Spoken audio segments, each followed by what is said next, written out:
Ciao zusammen, Ronja hier. Herzlich willkommen zum heutigen Beitrag. Lang ist es her. Frustrierend war es und frustrierend ist es immer noch mit dieser Pandemie.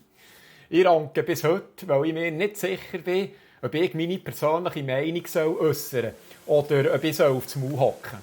Bis heute überwiegt ein bisschen der Teil, der sagt, komm, bleib einfach neutral. Als Doc-Filmer ist es halt so, dass man sich zurückhaltet. Fändet ihr es gut, auch von mir eine klare Position zu hören, oder ist das eigentlich gar nicht so wichtig? Eins möchte ich aber vielleicht gleich jetzt sagen. Was mir die Erfahrung als Doc-Filmer über außergewöhnliche Menschen gelehrt hat, ist, man sollte sich entlang der dritten Seite der Medaille bewegen. Hier heisst das, you've got to live on the third side of the coin. Von einer Münze ist keine Seite besser als die andere. Es braucht beide. Und wenn jemand versucht, uns zu sagen, dass nur eine Seite zählt, dann sollten wir genau hinschauen.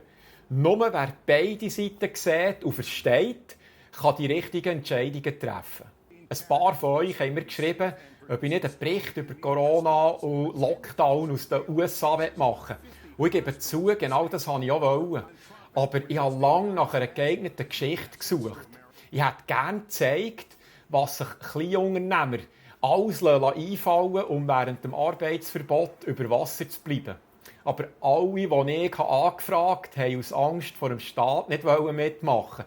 Sie hatten Schiss, dass, weil sie etwas kreativ mit dem Verbot umgehen mussten, dann auf den Radar der Gemeinde kommen, wenn es rauskommt.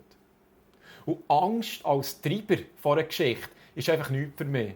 Ich bin gut im Geschichten erzählen über Motivation und Inspiration. Das treibt mich an. Solche Geschichten liegen mir. Oh my God! Oh, there you go! Dann haben wir hier noch das Thema Demos und Ausschreitungen gehabt. Und das ist die zweite Emotion, die mir jetzt einfach überhaupt nicht anzieht.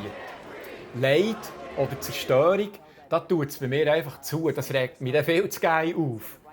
Und gute, authentische Geschichten entstehen nur, wenn man aufgeht in einem Thema. Es muss einem inspirieren und positiv anspornen. Nur so öffnet sich einem eine neue Welt und man sieht auf einmal Details, die einen guten Film ausmacht.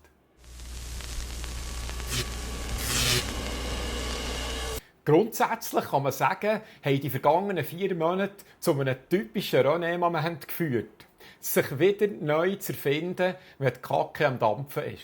Wie gehe ich denn so an einem Wendepunkt vor? Ich habe mir überlegt, wie muss ich mich aufstellen, damit ich in Zukunft besser dran bin, wenn irgendeiner kommt und sagt, darfst nicht mehr raus, kannst nicht mehr bügeln, aber übrigens, die Rechnungen musst du gleich noch zahlen. Ich habe das Blatt Papier genommen, respektive das iPad, und habe aufgeschrieben, was auch noch gescheit wäre. Erstens, etwas, das ortsunabhängig funktioniert, und zweitens, etwas, das sie einem nicht verbieten können, zu machen. Dann habe ich 2 Beobachtungen gemacht. Im Fernsehen habe ich gesehen, dass auch in der grössten Krise die Börsenhändler gehen bis zum Hals in die Bühne zu versaufen. Es sind meistens auch die Bähne machen, wenn es für alle anderen Bach abgeht. Dann habe ich etwas genauer hergeschaut. Aktienhandel und Börsen gibt es seit dem 16. Jahrhundert. Das hat also schon ein paar Krisen nicht überstanden. Als zweites hat Dylan Radigan in einem Podcast erwähnt, dass der Onlinehandel explodiert sei. Und das werde ja so bleiben. Viele haben scheint viel mehr von daheim aus bestellt, und weil es halt schon noch gäbig ist, wird das auch nicht mehr gross ändern. Hat jetzt sogar mehr eingeleuchtet. Was mache ich jetzt also anders? Nebst dem Doc-Filmen probiere ich jetzt aus, ob ich 2 zusätzliche Säulen etablieren kann. Jede freie Minute nutze ich mit dem Lehren über das Handeln von Unternehmensbeteiligungen. Einerseits übe ich aktiv von daheim mit Daytrading, andererseits bin ich aber auch interessiert am Handeln mit Optionen. Der passt mir die Risikoabsicherung und die Leverage. Aber ich habe nur ein theoretisches Wissen von Büchern. Dort muss ich zuerst mit Fake Money noch ein bisschen üben. Dazu, ja, was ist jetzt los? Jetzt Achtung. Ja, Richi, und schon helfen. Du stinkst doch bis in den Hund. Ja. Du bist ein bisschen du. Ja, du bist ja schon ein bisschen. Dazu schaue ich noch hinter die Kulissen vom sogenannten Dropshipping, also der Direktverkauf von Produkten. Das heisst, ein Lieferant schickt die Ware direkt dem Kunden Und ich habe dort keine Lagerhaltung. Das finde ich schon noch spannend. Hey Richi, hier auch. Hey. Mauseli? Da auch ein Gudeli. Das grosse Ziel ist, für mein Grundeinkommen nicht mehr abhängig zu sein von lokalen Auftraggebern, die dann je nach Wirtschaftslage plötzlich abspringen müssen. Wenn ihr in diese Sache auch mal reinglüsseln wollt, habe ich ein paar Tipps für euch. In Sachen Daytrading empfehle ich den YouTube-Kanal von Ross Cameron unter dem Namen Warrior Trading. Er ist ein bisschen der Held in der Momentum-Daytrading-Szene. Ein bisschen der einfacher Stil findet ihr bei Charlie, a.k.a. Zip-Trader. Sein Videostil ist ein bisschen nervig, aber er hat auf alle Fälle ein paar gute und simple Tipps auf Lager. Wer allgemein interessiert ist am Investieren, sollte auf alle Fälle mal ins Buch von Andy Tanner reinglüsseln. «The 4 Pillars of Investing». Wer Infos zu Dropshipping will, findet das am besten in einem YouTube-Film von «The Ecom King». Er hat ein Video gemacht von mehr als 4 Stunden Laufzeit, wo er alle Tipps und Tricks gratis verratet. Bei anderen habe ich gesehen, kostet das immer mehrere 100 Stutz. All das ist halt auf Englisch, aber das ist für euch ja sicher kein Problem. Jetzt nimmt es mich natürlich Wunder, was für Veränderungen ihr in den letzten 3 bis 4 Monaten angepackt habt. Wäre cool, das von euch zu hören. Hey, das war es schon wieder für heute. Aber beim nächsten Mal nehme ich euch mit auf mein nächstes Abenteuer. Ende August startet die Aufnahme für meinen nächsten Doc-Film. Eine Geschichte entlang am Mittelmeer über Freundschaft, Träume, Hindernisse, Zweifel, Durchhaltewillen und Erreichen.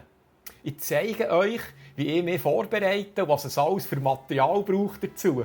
Ich heiße Lars Kiprian und mein Job bei Challenge wird auch etwa zu 80% wie ich auch das Boot steuern. Und ja, irgendwo, wenn es so einen letzten Entscheid braucht, wahrscheinlich der letzte Entscheid, so ein bisschen, in Anführungszeichen, so ein bisschen den Chef darstellen. Mein Name ist Rüdiger Böhm und meine Aufgabe bei der Challenge ist, habe ich vor allem das zu machen, was der Lars zu mir sagt. In Wirklichkeit geht es darum, dass wir zeigen wollen, dass es möglich ist, wenn man im Team unterwegs ist und jeder bereit ist, alles zu geben, dass dann einfach mehr rauskommt als 1 + 1. Und wir wollen den Leuten mitgeben, dass sie aufhören, sich immer darüber aufzuregen, was alles nicht funktioniert und sich viel mehr darauf zu fokussieren, was man alles erreichen kann, wenn man sich nicht behindern lässt. In meinem Fall im wahrsten Sinne des Wortes nicht behindern lässt. Und wenn man bereit ist, einfach mal für seine Ziele zu gehen, und dann kann man erkennen, wie cool das Leben ist. Ja, was sind bis jetzt die grössten Hürden und Herausforderungen gewesen? Eigentlich nicht so wahnsinnig viel.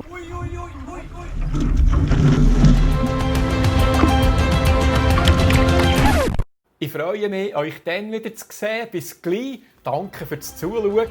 Tschüss.